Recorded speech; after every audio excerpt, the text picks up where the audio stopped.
Hey everybody, it's Jason Blaha here, and it's time for another Reloading Chat. So I'm going to prime a little bit of 9mm, and let's talk once again about this AR-15 burglary, because this is going to be one of the hottest topics in the gun community for a little while, so we need to keep covering it. Well, apparently some of the family members are saying that the homeowner's son using an AR-15 wasn't fighting fair. What in the hell are they teaching people today? Or people think that physical conflicts or fighting for your life or fighting to stop an attacker or a burglar or a rapist is the Olympic sports? Is this the Olympic Games? Are they going to drug test too now? This is called self-defense or property defense. What delusional world do people live in where they think like this? This is the sort of pussy Europe mentality you see when we talk about guns. Oh, real men don't hide behind guns. Okay, we'll tell that to the Navy SEALs, the SAS, and the Green Berets, because they're all a bunch of big pussies who hide behind guns. If they were real men, we'd drop them off behind enemy lines barehanded. What are you guys talking about? When people want to harm you, when people want to physically harm you or take your possessions or livelihood, that's a life and death struggle. People not understand that people get killed and maimed by punches. I covered a story a while back where a single punch killed a man here in Texas. One hit one time, killed him dead. Like, where are you guys getting these ideas? Furthermore, you can tell these are people who clearly know nothing about fighting. Because I'll give you guys a difference. Like, I was never taught this concept of a fair fight. To me, this is something I didn't hear about till I was older. Like, I was a teenager before I heard anyone talk about a fair fight, and then I made fun of them because I had been taught differently by my own father. My dad was Special Forces in Vietnam.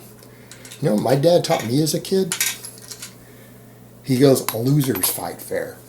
He goes, the only people who fight fair are dead men. Winners do anything and everything to win. There are no limits. You destroy your opponent. If someone becomes violent with you, they want to start a fight with you, you finish them. He's like, if you got to throw sand in their eye and grab the nearest stick off on the ground and beat them with it, that's what you do. If all you have is a pencil, you stab them with it. That's how my dad taught me to act on the schoolyard. He's like, and if someone comes back to fight you a second time, it's always your own fault because you were a pussy who didn't hurt them bad enough the first time. He's like, you behaved like a pussy. You didn't hurt them bad enough. It's your own fault. You deserve an ass whooping. That's what my dad told me. He said, because if you hurt another kid or a man or anyone else bad enough, they won't come back for any more. If you hurt them bad enough in front of their friends aren't going to come pick a fight with you. Like, you throw sand in their eye, you beat them with a stick, you beat them with whatever you can find.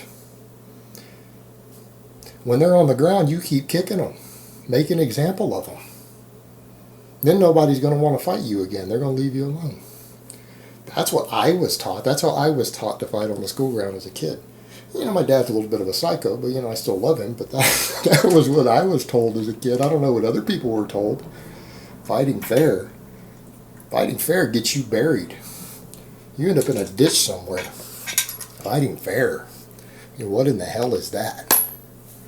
Furthermore, you know, this is stuff where I even saw a friend of mine see all this, and she's like, wait a minute, me paying for my stuff isn't good enough? Me going out and busting my ass, working my ass off to go buy the things in my home, that's not good enough? So I got to bust my ass, buy all this stuff, then I have to duel thugs for it in a fair fight to keep it? Is that what people are saying, a fair fight? And then people are like, well, they shouldn't die for it. Yeah, you should. If you break into a person's home armed with a weapon, you break into another person's home, yeah, you do deserve to die for it. You do deserve to die for it.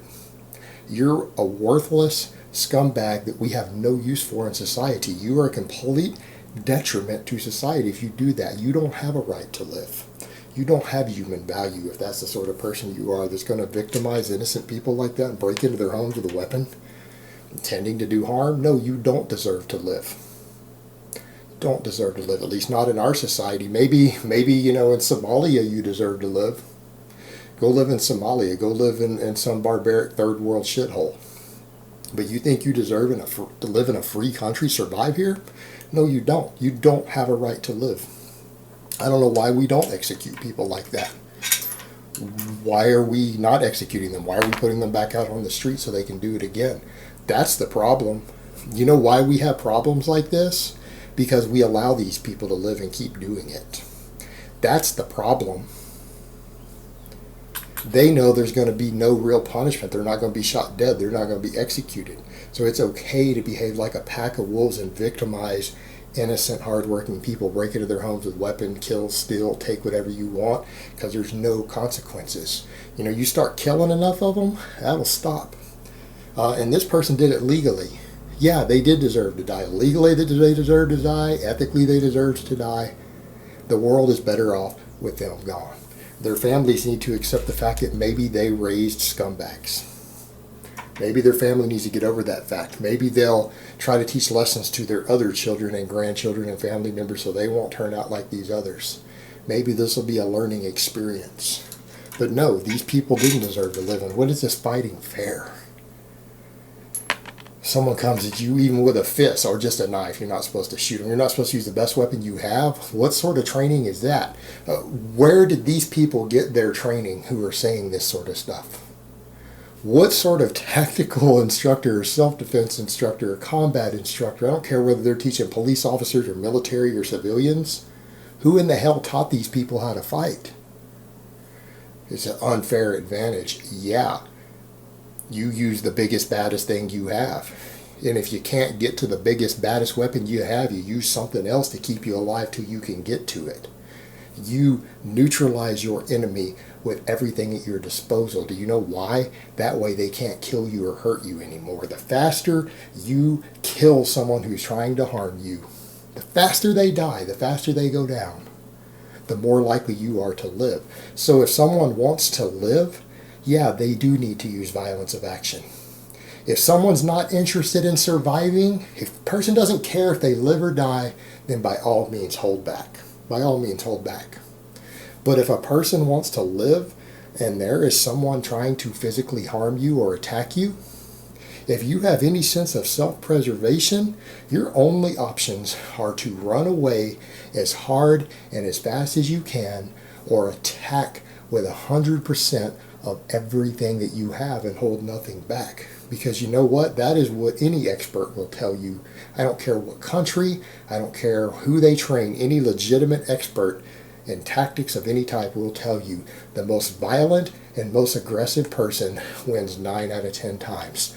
That through sheer violence of action, it is possible to defeat a numerically superior opponent. It is possible to defeat a stronger opponent. It is possible to defeat a more skilled opponent than you through sheer unrestrained violence. And if you're in any conflict and you want to optimize your chances of walking away from it unharmed, you don't hold anything back. You hit them with everything you have. You strike hard, strike fast, strike first, and hold nothing back. These people engaged him in combat. They trespassed, broke into his home with weapons.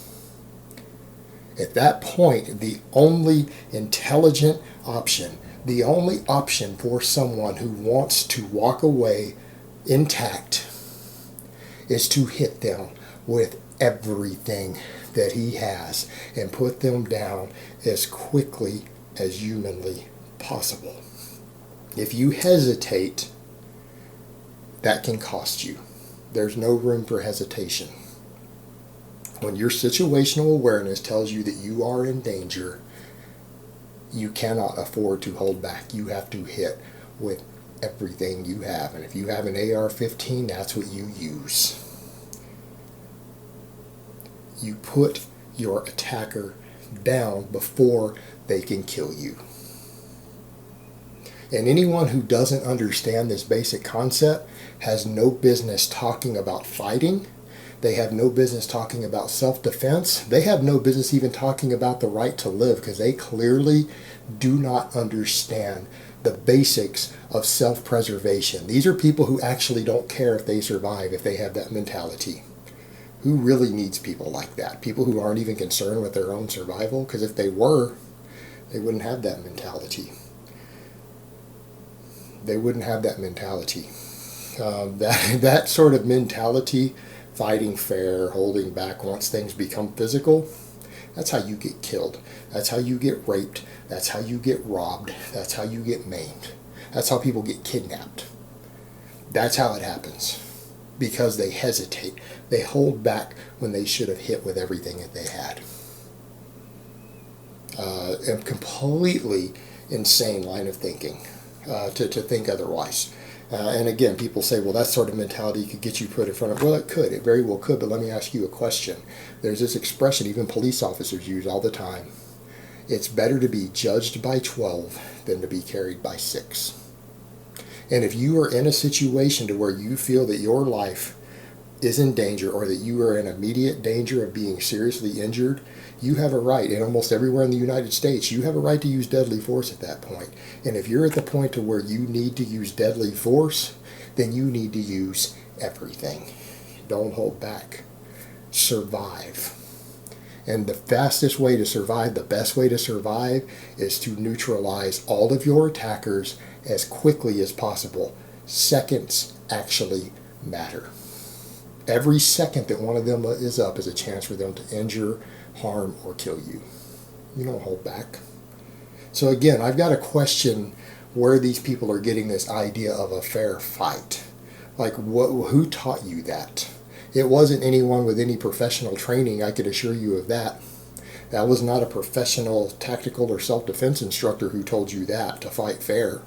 That's someone who wanted you to get killed. And you know what? If these sort of people are raising kids to do this way, maybe that's a good thing. Maybe they need to have a mentality that's going to get them killed so they won't produce any more little hellion spawn that will go break into people's homes with knives. Maybe that's a good thing. Maybe that's a good thing. Alright guys, but that's really all I have to say on that today. I hope it's been informative, and I will talk to you guys next time.